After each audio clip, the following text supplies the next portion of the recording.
Hey, what's up, MMA fans? We're here today to talk about the Ultimate Fighter 5 finale, primarily lightweight card, which is very exciting because the lightweights are exciting. This is my first prediction video.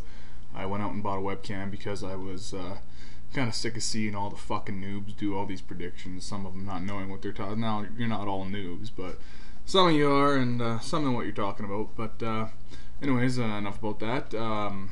Get right down to business here. I'm not too worried about the prelims. There's some good fights. Brandon Melendez and Joe Lauzon, which I think should be on the main card. Joe Lauzon, of course, knocking out Jens Pulver in his UFC debut. Big upset. Brandon Melendez, he's a tough, scrappy guy. We all saw them both fight on the show, and those of you who caught Joe's fight against Jens Pulver know that the kid's got heavy hands. So I'm looking for Joe to KO or TKO in this fight. Another one would be Doug Evans, who's primarily not so much known around the MMA world, against Roger Huerta, who is, in my eyes, going to be a top contender one of these days at 155. He's a great fighter. He's like it's been said that him and Leonard Garcia easily candidate for fight of the year. Roger is a very well-rounded fighter. He, I couldn't say enough good things about him. Doug Evans, like I said, unknown. I know it's live card and it's free, but I'd like to see Roger Huerta against guys like Clay Guida, Tyson Griffin, Jens Pulver, BJ Penn themselves, Spencer Fisher. I could go on and on. That division just goes so deep. But I'm looking for Roger to win this fight. He'll probably finish by submission or, well, basically whatever he wants. I think he's just an awesome fighter. The finals: Nathan Diaz versus Manny, and Manny's got a little bit of a following from what I see. He's short. He's only 5'5", I think. But he's a fucking tank, man. He brings it. Nathan Diaz, the kid brother of Nick, obviously. Great showing on the show. He has fought good competition in his career. Manny, he's short, and he proved that it wouldn't be that problem on the show, but I think Nick Diaz is just too skilled. He's too, I don't want to say too tall, because that's not the right word, but I just expect Nathan Diaz to win this fight by a TKO or a submission on the ground, second round, maybe third. The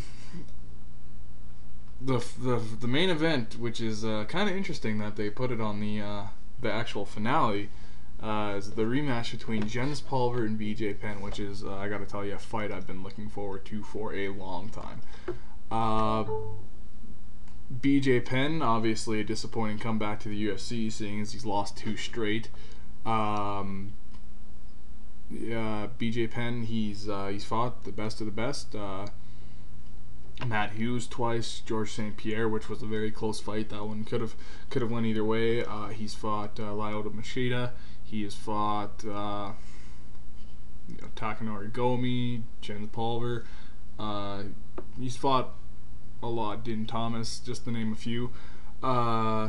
Jens Pulver seems to be on a kind of like a downslide lately. He's kind of, his chin's weakened, I guess you could say. He's been knocked out by Takanori Gomi, Joe Lauzon, as I stated earlier. Dwayne Bang Ludwig knocked him out, just to name a few. BJ has pretty good striking. If he can catch Jens, I'm probably knock him out or at least drop him. I'm a diehard Jens Pulver fan, so I'm going to predict Jens Pulver by decision.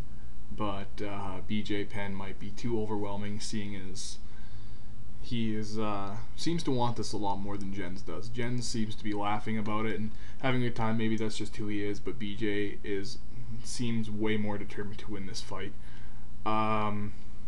So hopefully we're in for a good night. They're all lightweights, so they're exciting. Uh, that should about do it. I'm taking Jens Pulver over BJ Penn, and this is, like I said, this is my first video. I will have the UFC 73 predictions put up maybe tomorrow or the next day or something. I don't know. Other than that, if you want any more UFC predictions, look up the predictions by username Vicious Sid. I've been checking out his predictions, and he seems to know what he's talking about. He knows his shit, so listen to him. So take care, enjoy the cards, and if anyone's interested, the Elite XC card, Frank Shamrock versus Phil Baroni's on tonight, so be sure to watch that one too. It'll be a good one. Alright, take care.